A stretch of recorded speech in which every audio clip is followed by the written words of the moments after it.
నమస్తే అండి. Welcome back to Ashwini thoughts. మేము చాలా బాగున్నామండి. మీరందరూ కూడా బాగుండాలని ఆ లక్ష్మీ గణేష్ని వేడుకుంటాం. ఈరోజు పంచాంగం నవంబర్ 15, 2024 శుక్రవారం.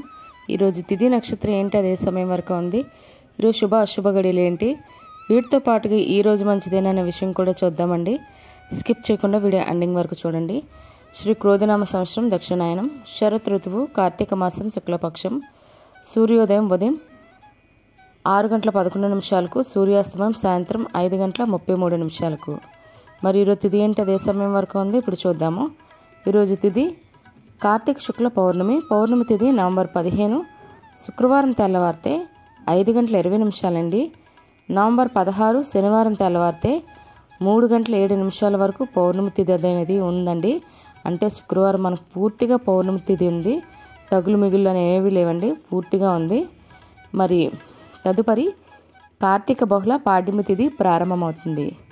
మరి ఈరోజు నక్షత్రం ఏంటి, అదే సమయం వరకు ఉందో ఇప్పుడు చూద్దాము. ఈరోజు నక్షత్రం భరణి. భరణి నక్షత్రం నవంబర్ 15 శుక్రవారం రాత్రి 10:37 వరకు ఉంటుంది. తదుపరి కృతికా నక్షత్రం ప్రారంభమవుతుంది. ఈరోజు రాశి మేషరాశి. శుక్రవారం తెల్లవారితే 3:17 వరకు ఉంటుంది. తదుపరి వృషభ రాశి ప్రారంభమవుతుంది.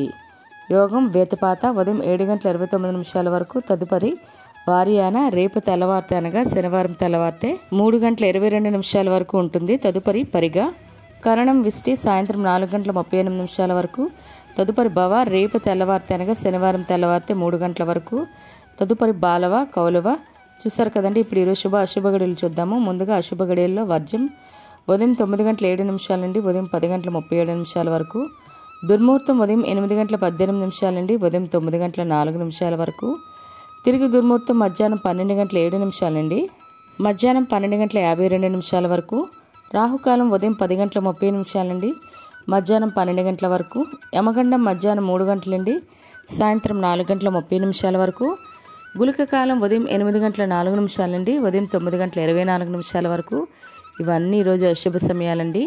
మరి ఇప్పుడు ఈరోజు శుభ సమయాలు అనేవి చూద్దాము.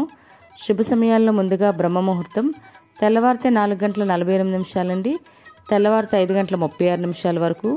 అమృత గడియలు సాయంత్రం 6:55 నుండి రాత్రి 8:25 వరకు. అభిజిత్ ముహూర్తం ఉదయం 11:38 నుండి మధ్యాహ్నం 12:23 వరకు. ఇవన్నీ ఈరోజు శుభ సమయాలండి. మరి ఇప్పుడు ఈరోజు ప్రశ్న అనేది ఇప్పుడు చూద్దాము. ఈరోజు ప్రశ్న: శ్రీరామ పట్టాభిషేకం తరువాత సీతాదేవి హనుమంతుడికి ఇచ్చిన కానుక ఏమిటి? ఈ ప్రశ్నకు సమాధానం తెలిస్తే కింద కామెంట్ బాక్స్లో కామెంట్ చేయండి. మీరు ప్రశ్న అడగాలంటే అశ్విని రాపేటి ఇన్స్టా పేజ్లో, అంటే ఇన్స్టా ఉంటే ఇన్స్టా, లేదంటే డౌన్లోడ్ చేసుకుని అందులో అశ్విని రాపేటి అనే ఇన్స్టా పేజ్ ఉంటుందండి. అందులో మీ ప్రశ్న తెలుగులో అడగండి. మరి నిన్నటి అడిగిన ప్రశ్నకు సమాధానం: శనిదేవుని తండ్రి పేరు ఏమిటి? జవాబు ఏ సూర్యుడండి. చాలామంది జవాబు చెప్పారు, అందరూ కరెక్ట్గానే చెప్పారు. మరి అదేవిధంగా ఇదే ప్రశ్న మీ కుటుంబ సభ్యులు పిల్లలను అడిగి వాళ్ళకి కూడా పురాణాల పట్ల అవగాహన అనేది పెంచండి. మరి ఈరోజు ప్రత్యేకతలు అనేవి ఇప్పుడు చూద్దాము. ఈరోజు కార్తీక మాసం 14వ రోజు అండి. నిన్న పొరపాటున అదే డేట్ అని చెప్పాను, క్షమించాలి. ఈరోజు కార్తీక మాసం 14వ రోజు. ఆల్రెడీ కార్తీక పురాణం వీడియోలు అప్లోడ్ చేసి పెట్టాను, ఎండ్ కార్డ్స్లో పెడతాను, కావాలంటే చూడండి. మరియు కార్తీక పౌర్ణమి కూడా. మరి కార్తీక పౌర్ణమి నోములు చేసేవాళ్ళు అవనియండి, రోజంతా పౌర్ణమి తిథి ఉందండి. చక్కగా మీకు అంటే ఎప్పుడు మొదలు పెట్టుకోవాలి, ఏ రోజు తగులు మిగులు ఏమీ లేదు, పూజలు చేసుకోవచ్చు. దీపదానాలు అవనియండి, లేదా 365 ఒత్తులు ఈ సంవత్సరానికి సరిపడి కూడా ఒక్కరోజు పిల్లల చేత మగవాళ్ళు ఎవరైనా పూజలు చేయలేమని వారు ఉన్న ఈ ఒక్కరోజు ఈ దీపారాధన చేసిన సంవత్సరం మొత్తం చేసిన ఫలితం అనేది వస్తుందండి.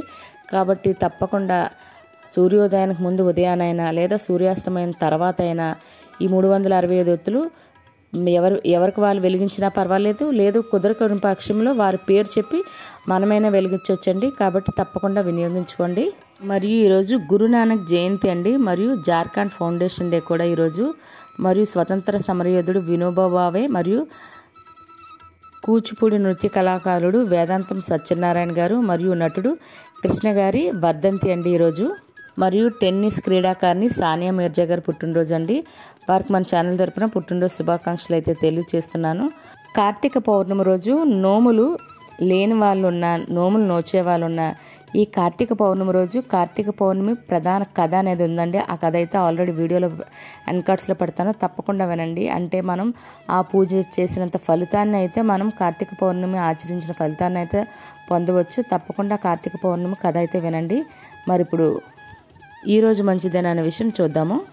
ఈరోజు ప్రత్యేకించి రుద్రాభిషేకాలు చేసుకోవడానికి సమూహ రుద్రాభిషేకాలైనా లేదా ఇంట్లో స్తోమత ఉంటే రుద్రాభిషేకమైనా లేదా సత్యనామూర్తి వ్రతం చేసుకోవడానికైనా చాలా మంచిదండి. అదేవిధంగా ఉద్యోగాలకైనా ఎగ్జామ్స్కైనా అప్లై చేసుకోవడానికి మరియు అద్దెంట్లో దిగడానికి, అదేవిధంగా ఇళ్ళ స్థలాలకైనా ఇళ్ళకైనా అడ్వాన్స్లు ఇవ్వాలన్నా లేదా రిజిస్ట్రేషన్లకైనా చాలా మంచిదండి.